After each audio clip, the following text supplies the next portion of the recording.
Kori, could you tell me about when and why you wanted to become a continuum teacher? Sure. I actually did not plan on becoming a continuum teacher. In the beginning, anyway. So, I had been practicing for a number of years with the One River group in Rochester, as I had mentioned before. And I was working with Priscilla Auchincloss was our main teacher at that point. And Priscilla was feeling a need to step away for a little bit of time. She had some other kind of things that she was working through and just needed to step away. And I really felt like Continuum being actively practiced in our continuum was such in our community was such an important thing. I really felt like the fact that continuum was happening on a regular basis was a part of community support that maybe the larger community might not even be able to recognize for itself, but I really felt like it was important to keep continuum going, both for the people participating but also for the community as a whole. And so I kind of sat with this a bit, and no one was doing an active practice group at that point either. So I had some conversation with Priscilla, and then I had some conversation with Emily, and I sort of asked Emily or talked with Emily about this and feeling some of my conflict in this and wanting to help facilitate continuum happening still in our community, but knowing that I was not an official continuum teacher. And so I came, after speaking with Priscilla, I came to Emily with this, and we had some phone conversation about it. And she said, she really appreciated my integrity with kind of how I was approaching the situation, and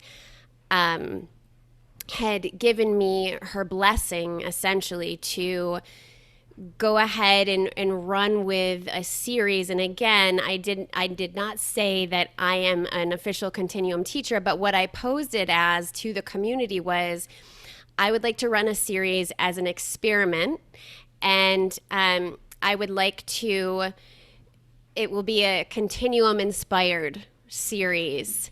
And I also I used some of the pieces I was working on personally with Emily and drew in some of the themes that we were kind of working on together. And then I also put it with sort of a twist of through the lens of the five element theory, which is also part of where I was coming from with some of my other teachings and my bodywork pieces and things like that. And I created a series. So it was I think that first one was a 6-week series, and it was based on summer and really feeling into our bodies and using continuum to be with planetary consciousness in a way that helped us relate as to the entirety of the planet. And at that point, I was really talking with Emily and learning from Emily around these pieces of how can we make a difference in what's happening on the planet, and that a part of that was by recognizing all of planetary consciousness as And so that's kind of what that first experimental series was based on. And when was this? Oh my goodness, I should have thought of Roughly, that. just roughly. I feel like, okay, let's see, it was 2008, so I want to say maybe 2013, but I would have to look and see. I'm often time feels like such a indeterminate thing for me. My husband is kind of always making fun of me about that because I'm like, was that 8 years ago or 8 months ago? That's So fine. I'd have to look and see, but it was a good stretch. And then from there, Priscilla did eventually after I think I ran one or two series, and then she came back and was working in the studio, so she was teaching again at that point, which was great. I went back to her classes and continued on that way. But I was also using Continuum inspiration with my one-on-one clients, so as a way to help them discover from the inside out pieces where I was sort of working from the outside in with them in body work sessions. And I twice I was signed up to do the Wellsprings practitioner program, but both times was hospitalized for my own medical conditions and could not go.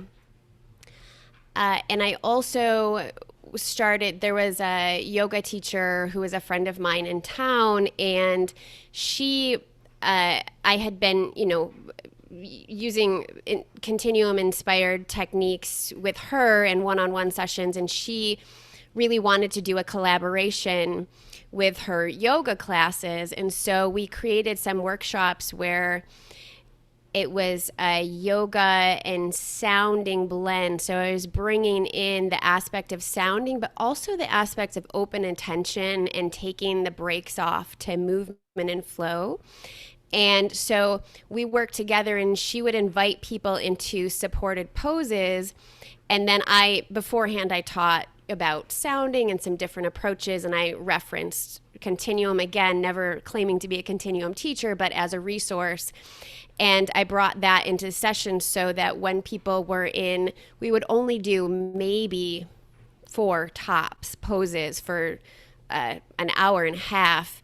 And we would bring in, or I would bring in the sounding component to the pose and let them be kind of curious about how that influenced the pose that they were in and how that influenced their body, and then spending a good amount of time in open attention to noticing just how that changed their relationship, both with the pose, but also their own system and body.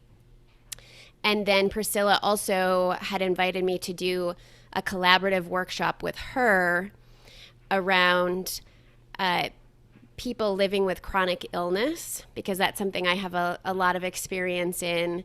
And so she was the main continuum teacher, but then I brought in both aspects of continuum, but we worked with like baseline a lot, for example, to help people be able to tap in, touch in, really start to understand deeply what their system might be saying or needing or wanting kind of moment to moment. So I did those pieces, and then Emily had passed, and Priscilla was stepping away from teaching again after a few series after that. It was just kind of a confusing time with everything with continuum movement and the forming of CTA. And I had some deep conversation with a number of different teachers, Priscilla being one of them, Mary Abrams, probably the 2 main ones that I was talking with most at that point. And then they kind of helped me to feel into what felt best and truest to me. And it was at that point pursuing getting my becoming an official CTA continuum teacher at that point. So I was being mentored. I submitted my video and had some great reviews through that from 4 different continuum teachers in the CTA, and learned so much through that process. And so much of the process has been daring to step into things that I was hesitant about or nervous about. Will I be good enough? All of these things. I mean, my first series that I ever taught, I was teaching to people who were working directly with Emily, had been in Continuum for longer than I had. So it was really, I felt like I really kind of needed to be brave, but never thought this is exactly what I was going to be doing, but just kept saying yes to the need or like the service that I felt like I could offer to something that was important to my heart. And Can you just give it a little bit more of a flavor of the kind of risks that you were taking, or what it was when you, of course, it was a very brave thing to do, but what specifically, you know, you stepped into? Sure. Well, that first time, uh, like I had mentioned, it was really I had some nervousness or anxiety around because I knew, at that point I was living and breathing Continuum. I was contributing each class in really, well, kind of like important ways, and um, my heart and soul was in it. So I had no doubt. And particularly, speaking with Emily, that's one of the things she had kind of reflected back to me was that, you do embody this work, and that's why she felt comfortable with me stepping in. But then it was also I had to be brave enough or come to terms within myself that my lens of Continuum and what I was taking in and able to share out or create in terms of creating a whole 6 week series and the dives that built upon themselves, I really had to trust that I could offer that out and that what I offered out could be of value to even at points to those who had mentored me in a way in terms of Continuum. So it was a stepping into more of a leadership role that was maybe named a little bit more, even though that was already kind of happening. But it was just saying yes and stepping into the naming of that and then trusting that that was there. Yes.